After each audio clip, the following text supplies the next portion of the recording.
पर्व और त्योहारों के दौरान आपने देखा होगा, जब भी पर्व और त्योहार आते थे उत्पात शुरू हो जाती थी।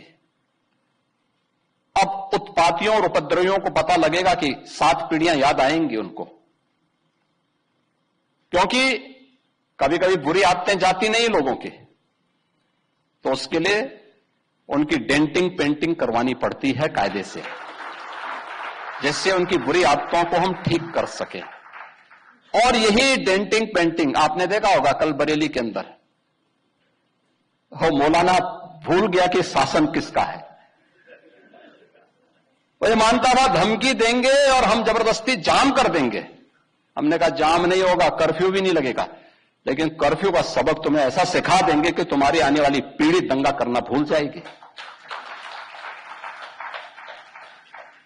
क्या तरीका है ये? आप सिस्टम को ब्लॉक करना चाहते हैं। और यह प्रवृत्ति थी यूपी के अंदर, 17 के पहले यही होता था।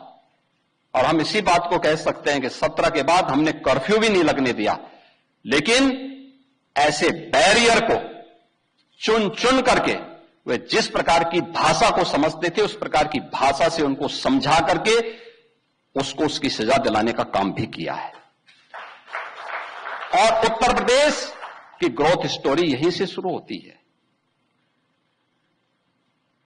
अगर आजादी के समय, मैं उससे पहले नहीं जाता, लेकिन 1947 में भारत आजाद हुआ, अगर उस समय भारत की इकोनॉमी में भारत का, उत्तर प्रदेश का कंट्रीब्यूशन 14% था, तो ये 14% फिर से होना चाहिए। और 14% नहीं होना चाहिए, बल्कि जितनी आबादी है उत्तर प्रदेश की, उत्तर प्रदेश उतना कंट्रीब्यूशन करता हुआ दिखाई दे।